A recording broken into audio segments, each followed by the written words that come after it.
இறைவனுடைய சாந்தியும் சமாதானமும் உண்டாவட்டுமாக. என்னுடைய பெயர் மாரிமுத்து. நான் இந்து மதத்தில் பார்பர் என்று சொல்லக்கூடிய, அதாவது அம்பட்டைன்னு சொல்லக்கூடிய ஜாதியில் நான் பிறந்து வளர்ந்த ஆள். நான் ஏன் இஸ்லாத்தை தழுவுனேங்கிறதுக்கு ஒரு காரணத்தை உங்களுக்கு மத்தியில் தெரியப்படுத்தணும்னு ஆசைப்படுறேன். இந்த ஜாதியில் பிறந்தாலும் இந்த ஜாதியுடைய நிலை எப்படின்னு கேட்டிங்கன்னா, எஸ்சி என்று சொல்லக்கூடிய அந்த காலனியில் போய் குடியிருக்க முடியாது, உயர்ந்த ஜாதி என்று சொல்லக்கூடிய மக்கள் மத்தியிலும் போய் குடியிருக்க முடியாத ஒரு நிலை. சமுதாயத்தில் ஒரு அந்தஸ்து இல்லாமல், கண்ணியம் இல்லாமல், ஒரு புறக்கணிக்கக்கூடிய ஒரு நிலையும், அதே சமயத்தில் உதட்டளவில் நீங்கள் என்னப்பா தொழில் தானே செய்கிறீங்க அப்படிங்கிற மாதிரி ஒரு நிலையும் தான் இருந்துச்சே தவிர, மக்கள் மத்தியில் ஒரு நல்ல ஒரு அந்தஸ்து எனக்கு கிடைக்கல. எப்படின்னு கேட்டிங்கன்னா, உயர்ந்த ஜாதி வகுப்பினோட பழகும் பொழுது அவங்க திருமணம் மற்ற எந்த விசேஷமாக போனாலும், நெருக்கமாக பழகினாலும், அந்த விசேஷத்தில் கலந்துக்கிட்டாலும் ஒரு புறக்கணிக்கக்கூடிய ஒரு நிலையை தான் நான் பார்க்குறேன். சரியான முறையில் ஒரு சபையில் போய் உட்காரவோ, அந்த சபைக்கு மத்தியில் உட்கார்ந்து நாமளும் ஒரு மனுஷங்கிற மாதிரி அந்த இடத்துல சில கருத்துக்களை சொல்லவோ முடியாத ஒரு நிலை.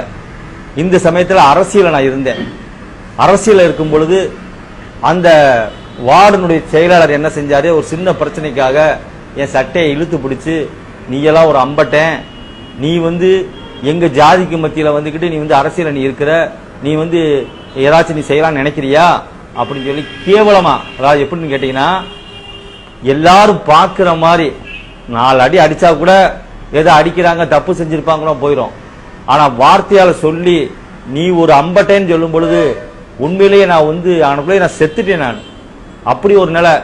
நம்ம நல்லா தான் இருக்கிறோம், நல்லா தான் பழகுறோம், ஏன் நம்ம அப்படி கேட்குறாங்க, நம்ம அப்படி என்ன தப்பு செஞ்சோம் அப்படிங்கிற ஒரு நிலைக்கு நான் தள்ளப்பட்டு ரொம்ப வெக்கப்பட்டு ரொம்ப தலை குனிஞ்சவன ஆகி போயிட்டேன்.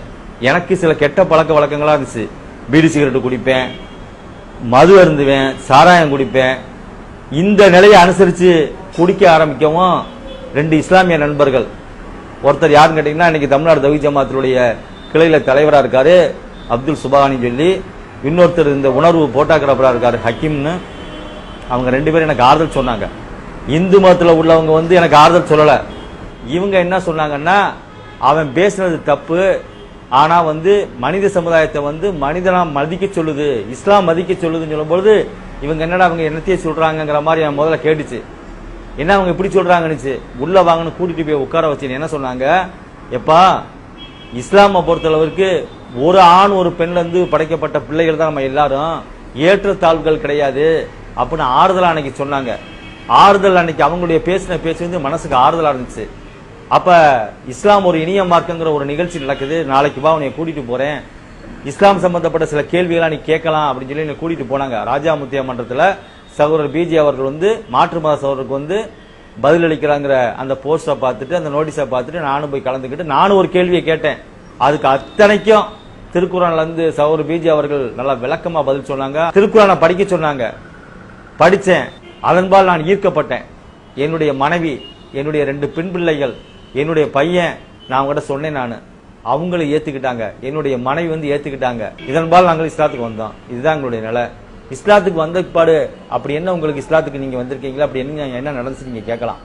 நான் அங்க இருக்கும்போது கோயிலுக்குள்ள போக முடியாது, ஒரு சபையில உட்கார முடியாது, ஒரு இறந்த வீட்டுக்கு ஒரு மனிதன் இறந்து போனா கூட நான் வெளியில இருந்து தான் நான் பார்க்கணும். ஆனா அந்த இஸ்லாத்துல வந்ததுக்கு பின்பு நான் தொழுக வைக்கிறேன். எனக்கு பின்னால மதுரையில் இருக்கக்கூடிய நெல்பேட்டை பகுதியை சேர்ந்த நூற்பள்ளியில நான் தொழுக வைக்கிறேன். யாரெல்லாம் நின்று தொழுகிறாங்க? படிச்சவங்க தொழுகிறாங்க, பணக்காரங்க தொழுகிறாங்க, பரம்பரை முஸ்லீமா இருக்கக்கூடியவங்க தொழுகிறாங்க, வயசுல பெரியவங்க தொழுகிறாங்க. இந்த ஒரு நிலை கோடி ரூபாய் கொடுத்தா கூட யாருக்குமே கிடைக்காது.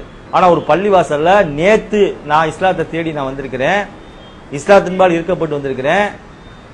என்னைய தொலை சொல்றாங்க, நான் தொலை வைக்கிறேன். சில வக்துகள் நான் தொலை வைக்கிறேன், அதை பின்னாடி நின்று தொழுகிறாங்கன்னா இதை விட ஒரு அந்தஸ்து எப்படி இருக்கும்?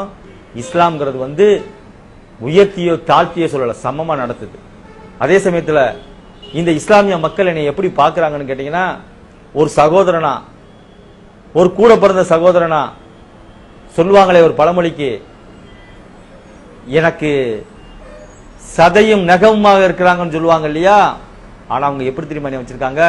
ரத்தமும் சதைமானியா வச்சிருக்கிறாங்க. என்னுடைய உடம்புலயோ என்னுடைய உள்ளத்திலேயோ எந்த விதமான பிரச்சனை ஏற்பட்டாலும் அவங்க துடிக்கிறாங்க. இப்படிப்பட்ட ஒரு நிலை கோடி ரூபாய் கொடுத்தா கூட யாருக்காவது கிடைக்குமா? இஸ்லாம் தான் ஒரு சிறந்த வழின்னு சொல்லி இதை தேர்ந்தெடுத்து என் குடும்பத்தார் அத்தனை பேர் நாங்க களிமா சொல்லி வந்திருக்கிறோம். இன்னைக்கு நான் தமிழ்நாடு தவ்ஹீத் ஜமாத்துல இந்த மார்க்கத்தை நம்ம தெரிஞ்சுக்கிட்டோம். இந்த மார்க்கத்தை பத்தி மற்றவங்களுக்கெல்லாம் சொல்லணுங்கிறதுக்காக ஒரு மாவட்ட பேச்சாளராகவும் நான் இருக்கிறேன். ஒரு பரம்பரை முஸ்லீம் என்று சொல்லக்கூடியவங்க ஒரு குடும்பத்துல என் பெண்ணை நான் கட்டி கொடுத்துருக்கிறேன். எப்படி நான் திருமணம் முடிச்சு கொடுத்துருக்கேன்னா, இஸ்லாம் சொன்ன மாதிரி 5 பைசா செலவு இல்லைங்க. எனக்கு 5 பைசா செலவு இல்லை. என்னுடைய மருமகனா வந்திருக்கிறவரு 1 பவுன் தங்கம் மகரா கொடுத்து பெண்ணுக்கு கொடுக்கக்கூடிய அந்த மகர் தொகையை கொடுத்து அவர் திருமணம் முடிச்சு இன்னைக்கு ஒரு ஆண் குழந்தையோட சந்தோஷமா இருக்கிறாங்க. அந்த குடும்பத்துல உங்க மக மாதிரி எங்களை பார்த்துக்கிறதுக்கு யாரும் இல்லைங்கிற ஒரு பேர் எங்களுடைய மக வாங்கியிருக்குது. திருக்குரான் சொன்னது மாதிரி அந்த மறுமை நாள்ல சொர்க்கத்தை அடையக்கூடிய மக்களாக இருக்கணும்னு நான் ரொம்ப ஆசைப்படுறேன். அஸ்ஸலாமு அலைக்கும் வரஹ்மத்துல்லாஹி வபரகாத்துஹு.